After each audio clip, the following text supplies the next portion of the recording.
Think of a time you cued your dog to do something and he did the exact opposite.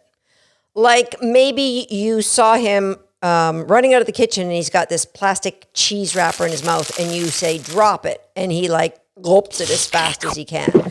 Or you let him out in the backyard and you notice somebody's left the back gate open and you call him, Rover, come. And he looks to the gate and beelines it through the gate. Or maybe you compete in dog agility and you leave your dog at the start line and you say, stay, and they blister by you. Tunnel. Good. Oh my. We've got a loose potato. What was your job, mister? What was your job? There's two schools of thoughts that describe what's happening here. The one is that your dog heard the cue and he won't do what you've asked. The other is the dog heard the cue and for whatever reason he can't do what you've asked.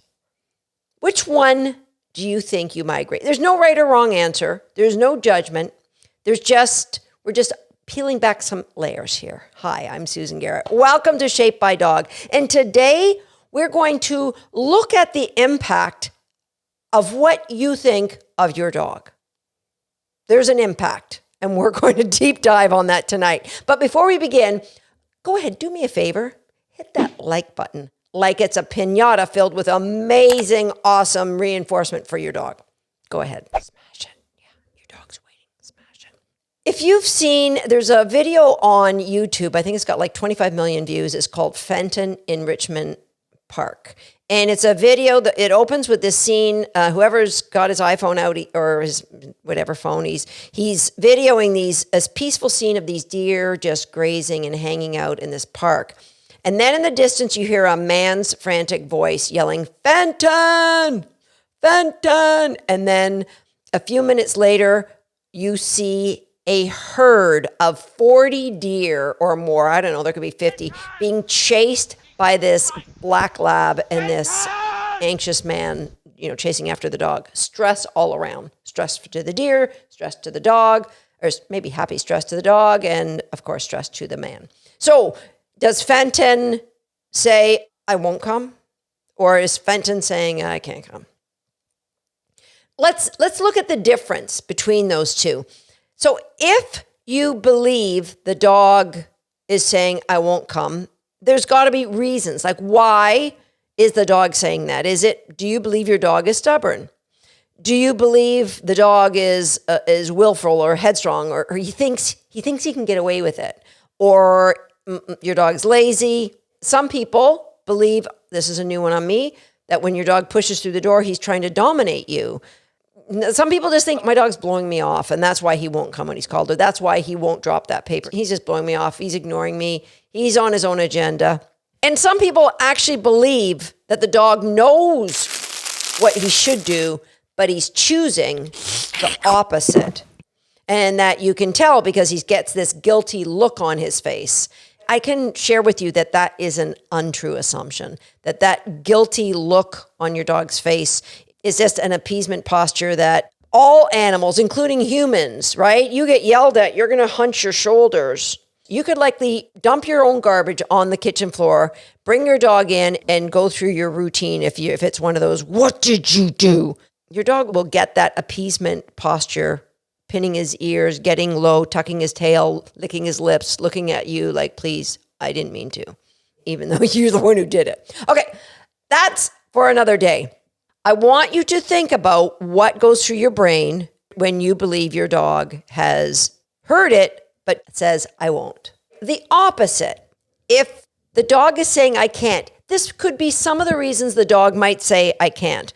It could be, I'm afraid. And that afraid could be like anything from avert fear to just, I'm a little concerned here. Just this week, I posted a video on social media where my puppy, she's in the typical fear period for a puppy, and she started alarm barking and bolting off towards the cars in a distance, so it was very safe. If I had told her to come right then, highly unlikely she would have. Fear would be a reason why the dog just can't conflict. There could be some conflict in past history with you. So for example, if you've told your dog to come and he's never really had to, then the word come comes with options, because sometime is any time to a dog, right? Or it could be that you've told your dog to get off the couch and he looks at you with these big puppy dog eyes like, really, do I have to? And you go, oh, all right, you don't have to get off the couch, right? So there's conflict, like sometimes you've let it slide. It could be that the dog's in pain. Maybe they just don't feel well. That could be a reason why they're not doing what you asked. Or they can tell you're mad and now they're a little bit worried and they're a little paralyzed to move. Some dogs may look like they won't listen because they're over aroused and they haven't learned to function in an over aroused state. A lot of times we see that with agility dogs. A lot of times the dog is telling you, I've never learned this when that. Okay? So you may say, oh no, Susan, I've taught my dog to come when called.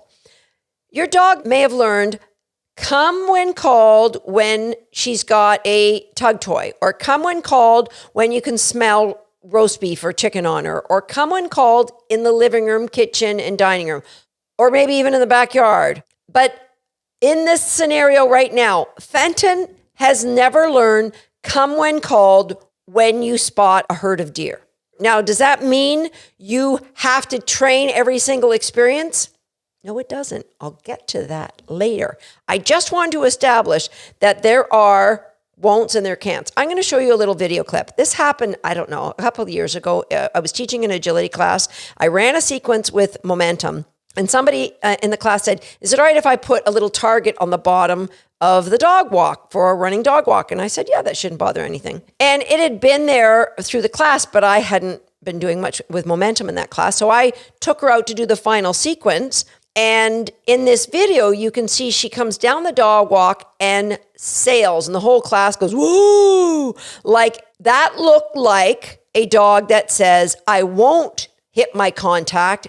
I want to go in the tunnel. You said tunnel early. I'm going in the tunnel. It's easy to believe that that's what went on. But if you are in the dog saying, I can't, then you would examine this a little differently. So let's just look at those two schools of thought. If you remember in episode number 8 here on Shaped by Dog, I talked about the belief loop. So what is the belief in both of those camps? Let's just take momentum's example.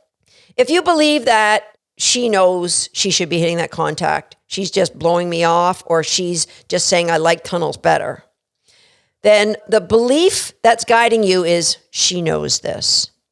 Now, if you're in the can't camp, then your belief might be, she knows this.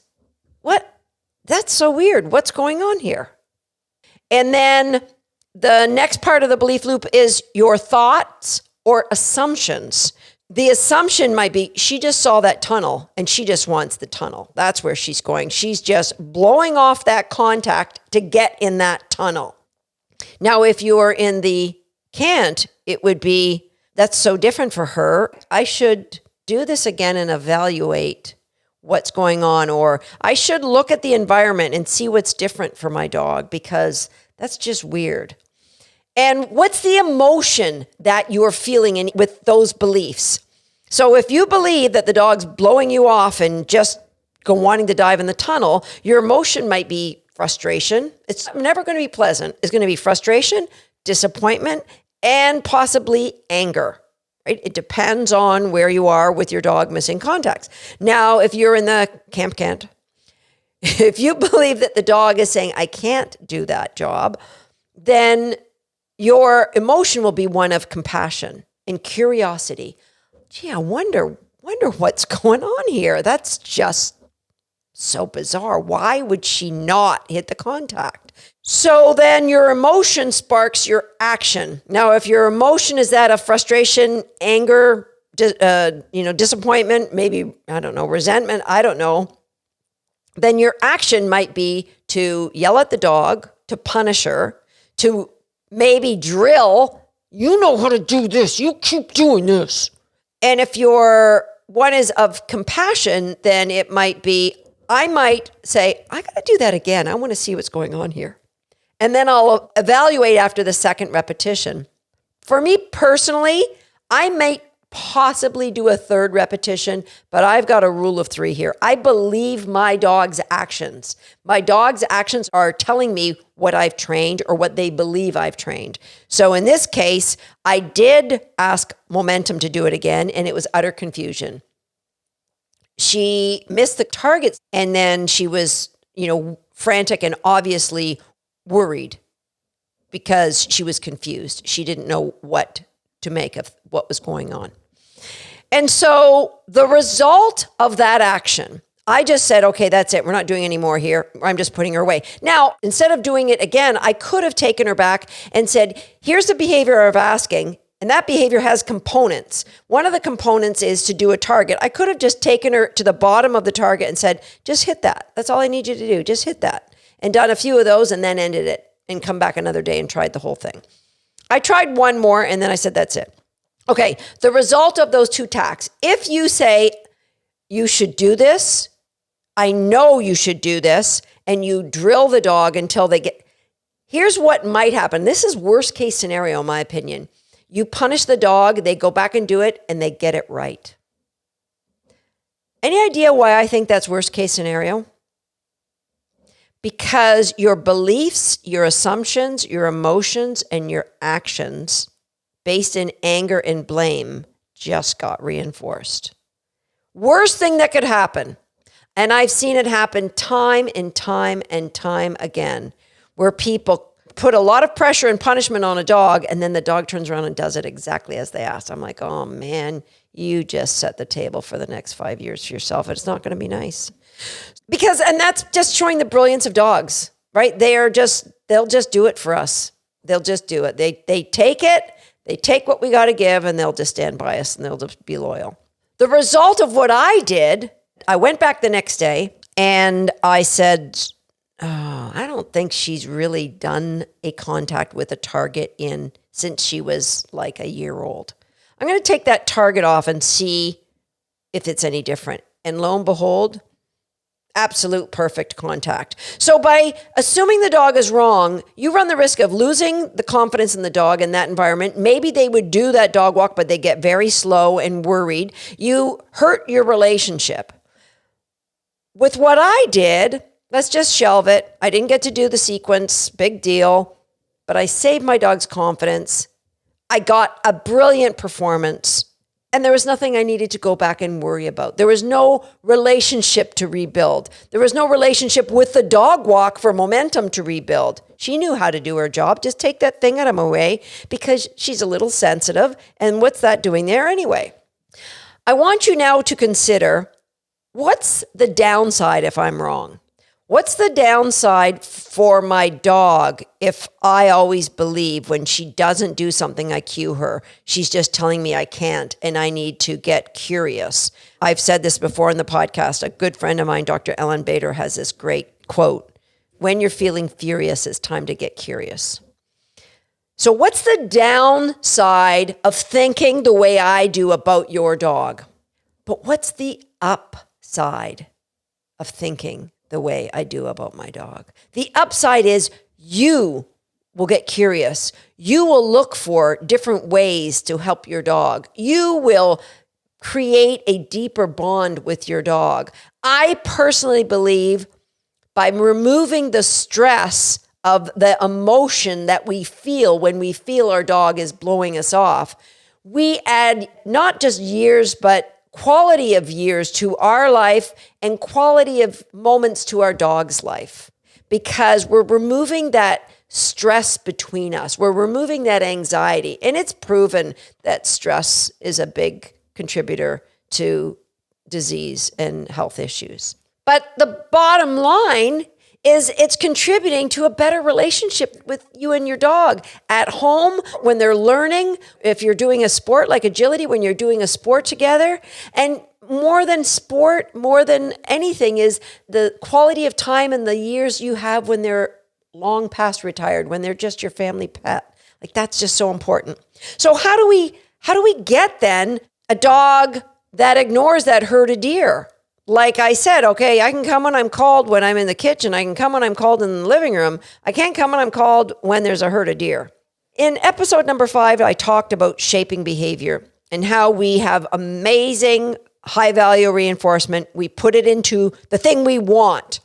And when we get the dog understanding, when I say down, you down. Then we start building a history of success. Anytime I ask my dog to down, the dog downs. And I start by doing it maybe in my living room. And anytime the dog doesn't down when I ask them to down, I go back to getting curious. What's different? Have I been luring you to a down and suddenly I've removed the lure? Wow, I've just realized you didn't understand the behavior. I'm going to go and investigate Susan Garrett's YouTube video on the 6 steps she uses on training a dog with a target stick. I'm going to use that to teach a better down. Maybe that's it. But you get a good quality down. You've shaped a behavior. You have a history of consistent success. So you've got that consistent success, and now you generalize that. You generalize that behavior. So no matter where you are, no matter what you're doing, your dog will do it. And you start simple. It might be, like I said, living room, kitchen, dining room, bedroom. And then it might be living room, kitchen, dining room, kitchen with another dog, with 2 other dogs, or with you throwing balls, or with you standing on your head, or yes, I've done that. It's true. Or with you doing jumping jacks. So we're starting to generalize the behavior. We're building a pattern of success. So your dog gets high value reinforcement for doing what you want. And we're starting to create a habit. So when I hear this, I always do it. And how many generalizations does it take until a dog like Fenton doesn't go and chase the deer? I don't know. I know that for my dog Encore, I've walked very close to deer. And as I mentioned in episode 63, what is loud noise to Fenton, hey, there's deer, let's go chase them, is white noise to my dog. It's like tree, rock, grass, deer. Oh yeah, cool. That's just the way it is. I'll tell you what, Encore, when she was younger, Encore is 17 and mostly deaf right now. But when she was younger, I remember one time I had let her outside, and generally my dogs do their business and come right back inside, but she didn't come back inside. So I called her and she didn't come. And I said to myself, well, that's weird. I need to get curious. I'll try one more time. I called her a second time, and she came in the tripod position because she was trying to have a poop. And the look on her face was like, oh, I'm conflicted. You told me to come and I'm trying to come, but I actually need a big poop. And I remember laughing hysterically because here's a dog who is such a rule follower that she's saying, can a girl get some privacy here? I'm trying to poop. But that's how well her recall had generalized. Had I practiced calling her when she was pooping? No. But it had generalized. And so you don't actually need to rehearse recalling your dog off of a herd of deer in order to know that your dog will recall off a herd of deer. You just need to keep rehearsing good behavior and eliminating the rehearsals that they don't get it right. Because remember, sometimes anytime to a dog, that's how we generalize that great behavior. But it all begins with the belief that if our dogs could, they would. Because our dogs do the best they can with the education we give them in the environment we ask them to perform. I'd love to read your comments to know what you think of this. And did you start off as, no, my dog is saying he won't, and now are giving it some consideration that maybe it's a can't? Or did you start off as a won't and think Susan Garrett's full of horse feathers? I'd love to read your comments. I'd love to know what you're thinking. I'll see you next time here on Shape by Dog.